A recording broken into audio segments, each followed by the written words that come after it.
Hello, नमस्कार, जय हिंद, वंदे मातरम। दोस्तों, स्वागत है आप सभी का एक बार फिर से अपने इस यूट्यूब चैनल पर। कैसे हो भाई आप सभी लोग? आशा और उम्मीद करता हूँ भाई आप सभी स्वस्थ हैं और अपनी तैयारी में ज़बरदस्त रूप से व्यस्त होंगे। दोस्तों, आप सभी को पता है कि रीट पात्रता परीक्षा 2025 जिसका एग्ज़ाम 27 फरवरी को होने वाला है, उसके लिए अपन ने हिंदी विषय की टॉपिक वाइज टेस्ट सीरीज है वो चला रखी है साथियों। आज की टॉपिक हमारा समाज से रहने वाला है साथियों। इससे पहले हम शब्द शुद्धि वाला जो टॉपिक है वो पूरा कर चुके हैं, उपसर्ग प्रत्यय वाला टॉपिक पूरा कर चुके हैं और संधि वाला टॉपिक पूरा कर चुके हैं। अगर आपने अभी तक वो क्लासें नहीं देखी हैं तो साथियों उन क्लासों को ज़रूर देखना।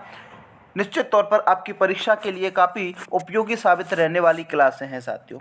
अब आप कहोगे कि सर वो क्लासें मिलेंगी कहाँ? तो यूट्यूब के आई बटन पर क्लिक करके जाना, प्लेलिस्ट में जाना, वहाँ प्लेलिस्ट बना रखी है, वहाँ जा कर के आप उन क्लासों को एक बार ज़रूर देखना। 15-15 मिनट की लगभग वीडियो आपको देखने को मिलेंगी। अगर आपके पास समय कम है तो 1.5 की स्पीड में करके देख लेना, आपको निश्चित तौर पर फ़ायदा देखने को मिलने वाला है साथियों। देखिए साथियों, आज की क्लास हमारी हिंदी के टॉप 20 अति महत्वपूर्ण प्रश्नों पर रहेगी, जिसका टॉपिक समास रहेगा और पहली क्लास रहेगी साथियों। इसमें अपन समास क्या होता है, कितने प्रकार के होते हैं, सारी चीज़ों पर क्लियर चर्चा करने वाले हैं साथियों। हमारा टारगेट हिंदी विषय में 30 में से 30 प्रश्न हासिल, 30 में से 30 अंक लाना है और यही एक प्रयास के साथ मैं अपने इस चैनल पर आपको topic wise test series provide करवा रहा हूं। टारगेट एक ही होना चाहिए साथियों, 27 फरवरी रीट पता करना, चाहे आप लेवल 1 की तैयारी कर रहे हो चाहे आप लेवल 2 की तैयारी कर रहे हो। प्रत्येक साथी रोजाना एक टेस्ट जरूर दे और अपनी तैयारी को मजबूत कर धार दे और अपनी सफलता सुनिश्चित करे साथियों। अगर आप 20 प्रश्न में से 15 प्रश्न सही कर रहे हो तो समझ लीजिए कि आपकी तैयारी बहुत शानदार और ज़बरदस्त लेवल की है। अब मैं 2 मिनट आपके यहाँ लूँगा भाई, समास क्या होता है, कितने प्रकार का होता है, सारी चीज़ें पर चर्चा करके फिर अपन क्लास को स्टार्ट करने वाले। देखिए साथियों, हमारा जो टॉपिक है वो है समास। क्या? समास। और आप सभी को पता है समास क्या होता है। समास दो शब्दों से मिलकर के बनता है। एक तो होता है सम प्लस आस। ध्यान रखना है साथियों, हर एक बिंदु आप अपन को यहाँ पर क्लियर करके चलना पड़ेगा। सम का अर्थ होता है समीप, समीप बोल सकते हैं या फिर अपन पास भी बोल सकते हैं। और आस का अर्थ होता है बिठाना। क्या होता है? बिठाना। अर्थात अपन यूँ कह सकते हैं कि दो शब्द अगर अपन समीप समीप बिठा दें तो वो किसका निर्माण होता है? समास का होता है। या फिर अपन यूँ कह सकते हैं कि आपकी जो संक्षेपीकरण की क्रिया होती है, कौन सी? संक्षेपीकरण की जो क्रिया होती है वही आपका समास होता है। ध्यान रखना है साथियों, ठीक है। इसकी परिभाषा की बात करें अपन तो परिभाषा क्या होगी सर? परिभाषा होगी जब दो पद, क्या? जब दो पद के बीच प्रयुक्त कोई कारक चिन्ह हो या कोई भी अन्य पद हो, उस अन्य पद का क्या हो जाता है साथियों? लोप हो जाता है। तो जिससे जो रूप बनता है ना, उसे ही अपन समास कहेंगे। चलो ठीक है सर, आपने तो बोल दिया कि दो पदों के बीच जो कारक चिन्ह होता है या कोई अन्य पद होता है वो लोप हो जाता है तो समास बन जाता है। कैसे बनता है? तो चलिए मैं एक उदाहरण आपको यहाँ दे के बता रहा हूँ साथियों, ध्यान रखना। जैसे मैंने एक उदाहरण दिया, दही में डूबा हुआ बड़ा। दही में डूबा हुआ बड़ा। दही में डूबा हुआ बड़ा जो कि मिलकर के बनता है दही बड़ा। ध्यान रखना है साथियों। तो इसमें जो दही और बड़ा ये दो पद हैं, इस दही और बड़ा ये दो पदों के बीच जो कारक चिन्ह या कोई अन्य पद होता है इसका क्या हो जाता है? लोप हो जाता है। जिससे मिलकर के जो शब्द बन जाता है वही क्या होता है? समास होता है, ठीक है ना। समास का क्या किया जाता है साथियों? विग्रह किया जाता है। ध्यान रखना है, ठीक है ना। और संधि का क्या किया जाता है? विच्छेद किया जाता है। अब बात आती है सर समास प्रकार कितने होते हैं? ध्यान रखना, यहाँ से भी प्रश्न पूछा जाता है, नॉर्मली प्रश्न पूछा जाता है कि समास के भेद कितने होते हैं। तो समास के भेद आपके 6 देखने को मिलेंगे साथियों। कितने भेद मिलेंगे? 6 भेद मिलेंगे साथियों। 2 मिनट लूंगा, बाकी फिर अपन क्लास को स्टार्ट करने वाले हैं। समास के 6 भेद कौन से होते हैं मैं आपको यहाँ बता देता हूँ। एक तो आएगा आपका अव्ययी भाव समास। अव्ययी भाव समास साथियों, आप प्री बीएसटीसी की तैयारी कर रहे हैं तो उन सभी के लिए भी ये क्लास काफ़ी इंपॉर्टेंट रहने वाली है। रीट की पात्रता परीक्षा के लिए तो ये क्लास काफ़ी इंपॉर्टेंट है ही सही से। द्विगु समास आ जाएगा। तीसरे नंबर पर आएगा आपका तत्पुरुष समास। उसके बाद आएगा आपका कर्मधारय समास। उसके बाद आएगा आपका द्वंद्व समास, उसके बाद आएगा आपका बहुब्रीहि समास। ध्यान रखना। और यहाँ से एक प्रश्न और पूछा जाता है कि पद की प्रधानता के आधार पर, किसकी प्रधानता के आधार पर, पद की प्रधानता के आधार पर समास के 4 भेद होते हैं साथियों। कितने भेद होते हैं? 4 भेद होते हैं। एक होता है आपका पहला पद प्रधान, एक होता है आपका दूसरा पद प्रधान, एक होता है आपका दोनों पद प्रधान और एक होता है आपका अन्य पद प्रधान। ध्यान रखना है। पहला पद प्रधान में तो आपका अव्ययीभाव समास आ जाएगा, जो कि यहाँ से प्रश्न पूछा जाता है कि पहला पद प्रधान किस समास का होता है, तो अव्ययीभाव का होता है। दूसरे पद प्रधान में आपके 3 समास देखने को मिलेंगे। एक तो होता है आपका द्विगु, एक हो गया आपका द्विगु, एक होगा आपका तत्पुरुष और एक होगा आपका कर्मधारय। दोनों पद प्रधान की बात करें तो द्वंद्व समास आ जाएगा और अन्य पद प्रधान की बात करें तो आपका बहुब्रीहि आ जाएगा। ठीक है ना। बहुब्रीहि के बारे में कहा जाता है कि इसका कोई अर्थ नहीं होता है, ये दूसरों के उदाहरणों को अपना बना लेता है। ठीक है, तो इतनी सारी चीज़ें आपको समझ में आ गई होंगी दोस्तों। अब अपन अपनी क्लास को स्टार्ट करते हैं। क्लास का पहला प्रश्न आपके सामने आने वाला है साथियों। प्रश्न शानदार और ज़बरदस्त लेवल का रहने वाला है। सबसे पहली प्राथमिकता आपको प्रश्न को ध्यान से पढ़ना है। ठीक है ना। जितने भी साथी जुड़े हुए हैं सभी का स्वागत है साथियों। प्रत्येक प्रश्न का राइट आंसर आपको कमेंट करके बताना है और लास्ट में कमेंट करके जरूर बताना कि 20 में से कितने प्रश्न सही हैं और क्लास कैसी लगी। देखो पहला ही प्रश्न आपके सामने है, निम्नलिखित में से किस शब्द में बहुब्रीहि समास नहीं है। देखो नहीं को विशेष रूप से ध्यान में रखना है। स्टेनोग्राफर भर्ती परीक्षा जो हुई थी आपकी 2024 में, उसमें ये प्रश्न पूछा गया था। ठीक है ना। 4 ऑप्शन आपके सामने मिलेंगे साथियों। विकल्प नंबर ए में प्रत्यक्ष आएगा, विकल्प नंबर बी में पीताम्बर है, सी में वीणा पानी है और डी में चंद्रशेखर है। प्रश्न ने ये पूछा है कि बहुब्रीहि समास, अभी मैंने बताया था कि बहुब्रीहि समास का कोई अपना अर्थ नहीं होता, ये इसका अन्य अर्थ निकलता है, यानी कि कोई पद प्रधान नहीं होता, कोई अन्य पद इसका अर्थ प्रदान होता है। तो देखिए प्रत्यक्ष की बात करें तो प्रत्यक्ष आपका बहुब्रीहि समास देखने को नहीं मिलेगा। बाकी पीताम्बर में आपको बहुब्रीहि समास मिलेगा, वीणा पानी में मिलेगा, चंद्रशेखर में मिलेगा। पीताम्बर में बहुब्रीहि समास का जैसे इसका समास विग्रह करें पीताम्बर का, तो पीताम्बर का समास विग्रह होता है पीत या पीले हैं अंबर जिसके, अर्थात अपन श्री कृष्ण से इसका लेते हैं तो इसका तीसरा अर्थ निकल गया। ठीक है ना। वीणा पानी का अपन समास विग्रह करें तो वीणा है पानी में जिसके, अर्थात वीणा है हाथ में जिसके, अर्थात माँ सरस्वती आ जाएगा। चंद्र है शिखर पर जिसके, अर्थात भगवान शिव आ जाएंगे। इस प्रकार से इसका समास विग्रह होता है। तो इस प्रश्न का राइट आंसर विकल्प नंबर ए होगा साथियों। जितने भी साथी ए कमेंट करेंगे वो सभी सही रहेंगे। अगला प्रश्न देखिए साथियों। क्लास अच्छी लग रही है तो लाइक जरूर करें, अपने दोस्तों को शेयर करें साथियों। रोजाना टेस्ट सीरीज अपने इस चैनल पर चलाई जा रही है। रोजाना टेस्ट सीरीज ज्वाइन कर अपनी परीक्षा को और मजबूत कर अपनी सफलता हासिल करें साथियों। किस समास में प्राय पूर्व पद संख्यावाची होता है। देखो ये भी आपके स्टेनोग्राफर भर्ती परीक्षा हुई थी, उसमें प्रश्न पूछा गया था साथियों। पूर्व पद संख्यावाची की बात करें तो कौन सा समास आएगा, वो आएगा साथियों आपका द्विगु समास। कौन सा समास आएगा? द्विगु समास। कौन से विकल्प में है? द्विगु समास सी में है, तो सी इस क्वेश्चन का क्या रहेगा साथियों? राइट आंसर हो जाएगा। जितने भी साथी सी कमेंट करेंगे सभी सही रहेंगे। अगला प्रश्न देखो साथियों। अगला प्रश्न क्या है? शीतोष्ण में समास क्या है। देखो शीतोष्ण में कौन सा समास है, ये प्रश्न आपका पूछा गया है साथियों। ध्यान रखना है साथियों, अपनी इस वीडियो में प्रत्येक प्रश्न पूर्व प्रतियोगी भर्ती परीक्षा में पूछे गए प्रश्न है। इससे ये पता चलेगा कि एग्जाम में जो प्रश्न है वो किस प्रकार के लेवल के आ रहे हैं। ट्रेंड बदल चुका है साथियों, पैटर्न फॉलो करो। आज की जो समय में जो परीक्षा में जो एग्जाम में जो प्रश्न पूछे जा रहे हैं उनका तरीका अब बदल दिया गया है, तो आपको भी समय के साथ साथ आपको अपडेट करना पड़ेगा साथियों। ठीक है ना। तत्पुरुष, कर्मधारय, द्वंद्व और अव्ययीभाव। देखिए शीतोष्ण की बात हो रही है और शीतोष्ण में आपके द्वंद्व समास देखने को मिलेगा। कौन सा समास देखने को मिलेगा? द्वंद्व समास। ध्यान रखना द्वंद्व समास के 3 प्रकार होते हैं साथियों। कितने प्रकार होते हैं? 3 प्रकार होते हैं। अगर आपको वीडियो को पूरा ध्यान से देखोगे ना तो काफ़ी सारी चीज़ें आपको क्लियर होने को देखने को मिलेंगी साथियों। एक बार लगभग 15 से 18 मिनट की वीडियो रहेगी जिसमें आपके 20 प्रश्न हल कराऊं और हर एक बिंदु के साथ। ठीक है ना। इतरेतर द्वंद्व पहला आ जाएगा आपका इतरेतर द्वंद्व, जिसमें आपके और का प्रयोग होता है। एक आता है आपका समाहार द्वंद्व। समाहार द्वंद्व में आपके आदि और इत्यादि का बीच में प्रयोग होता है। एक आता है आपका वैकल्पिक द्वंद्व। वैकल्पिक द्वंद्व में आपके या अथवा का प्रयोग देखने को मिलता है। ठीक है, तो सी विकल्प इस क्वेश्चन का क्या रहेगा, राइट आंसर हो जाएगा। शीत या उष्ण इसका समास विग्रह देखने को मिल जाएगा साथियों।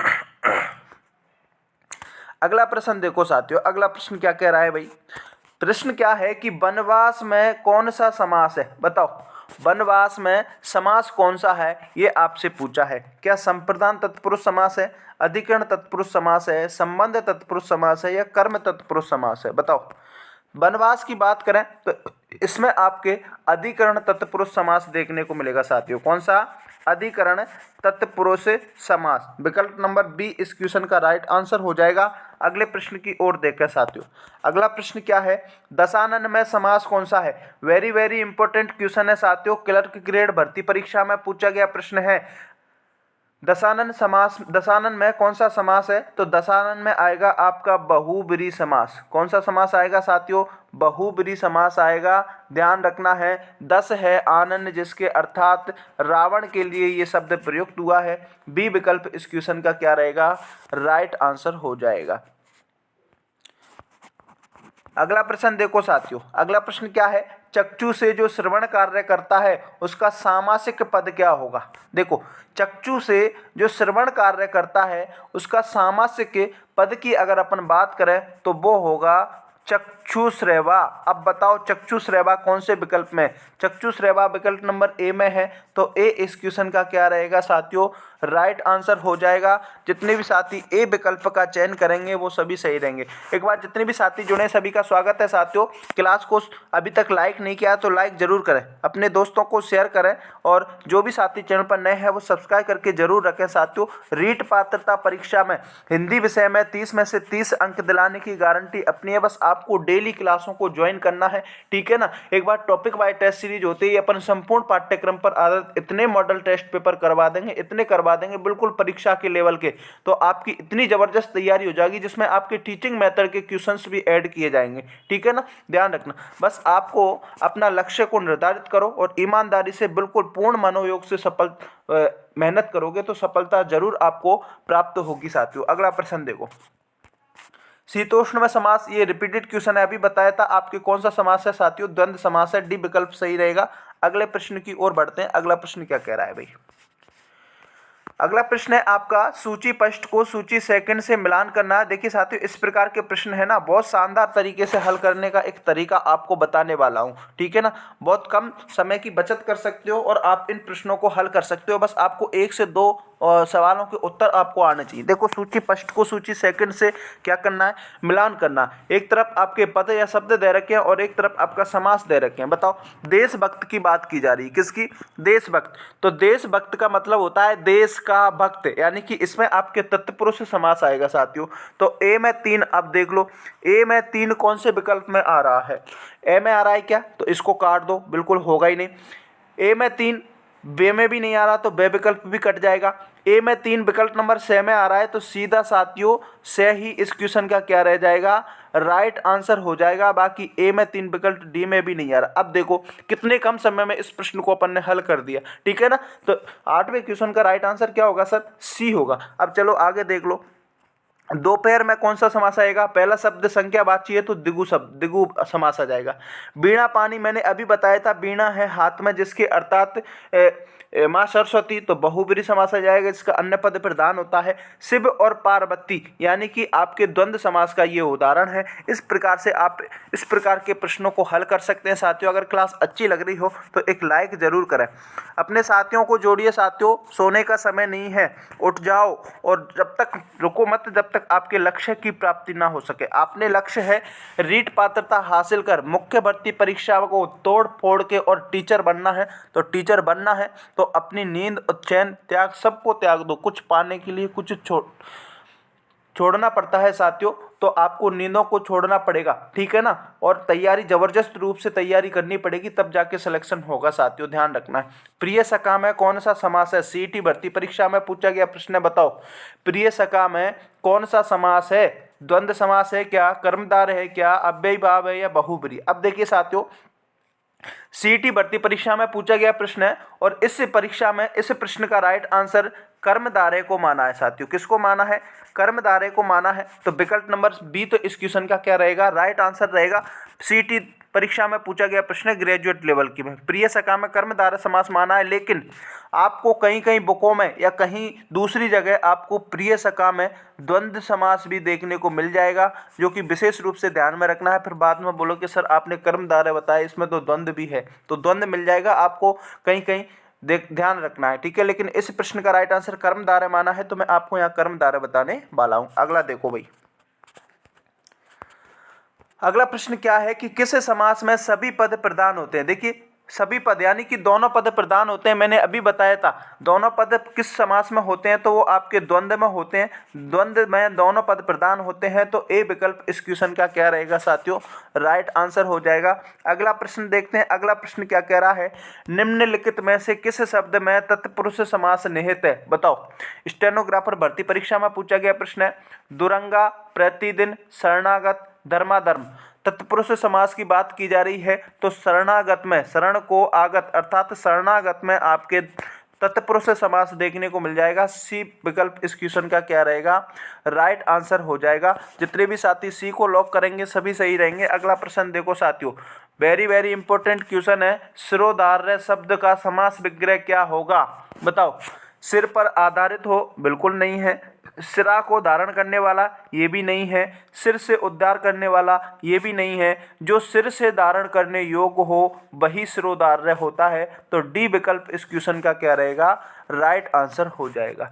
अगला देखिए साथियों, अगला देखिए, जिस समास में पूर्व पद अर्थात खंड प्रधान हो उसे क्या कहते हैं? देखिए पूर्व पद, पहला पद या पूर्व पद प्रधान हो वो समास आपका अव्ययी भाव आएगा, जिसको अपन पहले ही बता चुके हैं। सी विकल्प इस क्वेश्चन का क्या रहेगा? राइट आंसर हो जाएगा, ठीक है ना। अगला प्रश्न देखो साथियों, अगला प्रश्न क्या कह रहा है? सूची फर्स्ट को सूची सेकंड से क्या करना है भाई? मिलान करना। चलो ठीक है, मिलान कर देंगे। अव्ययी भाव समास, एक तरफ आपके समास दे रखे हैं, एक तरफ उनकी विशेषताएं दे रखी हैं। देखो अव्ययी भाव मैंने बताया था कि इसका पूर्व पद या पहला पद प्रधान होता है, वो अव्ययी भाव समास होता है। अब देखो इसमें जिस समास का पूर्व खंड प्रधान हो वही अव्ययी भाव होता है, तो पहले में तो आ जाएगा आपका 4। अब देखो सीधे ऑप्शन की तरफ बढ़ो। पहले में 4 किस ऑप्शन में है? पहले में 2 है, तो बिल्कुल इस ऑप्शन को तो अपन क्या कर देंगे? कट कर देंगे। ए में 3 को भी कट कर देंगे साथियों। ए में 4 विकल्प नंबर किस में है सर? अरे विकल्प नंबर सी में है सर। ए में 4 किस में है? विकल्प नंबर सी में। ए में 4 है, तो विकल्प नंबर सी इस क्वेश्चन का क्या रहेगा? राइट आंसर हो जाएगा। बाकी डी में, ए में 1 है, तो डी भी आपका ऑप्शन है वो कट जाएगा, ठीक है। अब देखो आगे, तत्पुरुष समास की अगर अपन बात करें तो तत्पुरुष समास में क्या होता है? समस्त उत्तर खंड प्रधान होता है, तो बी में क्या हो जाएगा? आपके 2 हो जाएगा, ठीक है। द्वंद्व समास की बात करें तो जिस समास में दोनों खंड प्रधान होते हैं तो वो द्वंद्व होता है। बहुब्रीहि जिसका दोनों खंड प्रधान न होकर के अन्य पद प्रधान होता है तो वो बहुब्रीहि होता है, ठीक है ना। तो इस प्रकार से इस प्रकार के प्रश्नों को हल कर सकते हैं साथियों। अगला प्रश्न देखो भाई, अगला प्रश्न क्या कह रहा है? पर्णकुटी शब्द में कौन सा समास है? बताओ। पर्णकुटी शब्द है उसमें कौन सा समास है? ये आपसे प्रश्न पूछा है। पर्णकुटी शब्द में आपका समास तत्पुरुष होगा क्या, कर्मधारय होगा, द्वंद्व होगा या बहुब्रीहि होगा? देखो पर्णकुटी का समास पूछा जाए तो तत्पुरुष समास आपका देखने को मिल जाएगा। ए विकल्प इस क्वेश्चन का क्या रहेगा साथियों? राइट आंसर हो जाएगा। अगला देखिए भाई, निम्नलिखित में से यथा विधि का सही समास कौन सा होगा? देखिए यथा विधि, यथा उपसर्ग यथा जिसमें आ जाए तो वो अव्ययी भाव होता है साथियों। क्या होता है? अव्ययी भाव। कौन से विकल्प में है सर? विकल्प नंबर ए में है, तो ए को क्या कर देंगे? लॉक कर देंगे। जितने भी साथी ए को कमेंट करेंगे सभी सही रहेंगे साथियों। पद प्राप्त में कौन सा समास है? बताओ भाई, पद प्राप्त में कौन सा समास है? अव्ययी भाव, तत्पुरुष, द्वंद्व, बहुब्रीहि। पद को प्राप्त कौन सा आएगा भाई? तत्पुरुष समास आएगा। कौन से विकल्प में है सर? तत्पुरुष समास आपके विकल्प नंबर बी में है, तो बी इस क्वेश्चन का क्या रहेगा? राइट आंसर हो जाएगा। अगला देखिए भाई, शताब्दी शब्द में कौन सा समास है? आरपीएससी एसआई जो भर्ती परीक्षा हुई थी उसमें पूछा गया है। द्वंद्व, कर्मधारय, द्विगु, तत्पुरुष। देखिए शताब्दी 100 अब्दों अर्थात 100 वर्षों का समूह, कौन सा? पहला शब्द संख्यावाची आ रहा है तो द्विगु समास आ जाएगा साथियों। सी विकल्प इस क्वेश्चन का क्या रहेगा, राइट आंसर हो जाएगा। जितने भी साथी सी को लॉक करेंगे सभी सही रहेंगे। अगले प्रश्न की ओर बढ़ो। निम्न में से किस समास में पूर्व पद प्रधान है? पूर्व पद प्रधान की बात आ जाए तो सीधे अव्ययी भाव चले जाना। ए विकल्प इस क्वेश्चन का क्या रहेगा, राइट आंसर हो जाएगा। अगला देखिए साथियों, दाल रोटी शब्द में निम्न में से किस समास का सबसे उपयुक्त उदाहरण है? देखिए दाल रोटी शब्द मैंने बताया था दोनों पद प्रधान है, द्वंद्व समास आ जाएगा। कौन सा समास आ जाएगा, द्वंद्व समास आ जाएगा। बताओ कौन से विकल्प में है सर, सी विकल्प में है तो सी को क्या कर देंगे, लॉक कर देंगे। साथियों ये तो थे आपकी आज की क्लास के 20 अति महत्वपूर्ण प्रश्न जो कि आपकी समास टॉपिक से थे। अब आप पूरी ईमानदारी के साथ कमेंट करके बताओ कि 20 में से आप कितने प्रश्न सही कर सकते हो। अगर आप 15 प्लस प्रश्न सही कर रहे हैं तो आपकी तैयारी जबरदस्त लेवल की है और आपका सिलेक्शन पक्का मान के चलिए आप, ठीक है ना। क्लास आपको अगर अच्छी लगी हो तो एक लाइक जरूर कर देना, अपने दोस्तों को शेयर जरूर करें और जो साथी चैनल पर नए हैं वो सब्सक्राइब करके जरूर रखें। बहुत जल्द अपन मनोविज्ञान और टीचिंग मेथड की क्लासें स्टार्ट करने वाले हैं। बस आपको क्लासों को ध्यान से देखना है और हर एक बिंदु को समझते हुए चलना है। मिलते हैं नेक्स्ट वीडियो में क्लास नंबर 2 के साथ। तब तक के लिए जय हिंद, जय Bharat, bye bye, take care. अपनी तैयारी करते रहिए और अपनी सफलता हासिल कीजिए साथियों।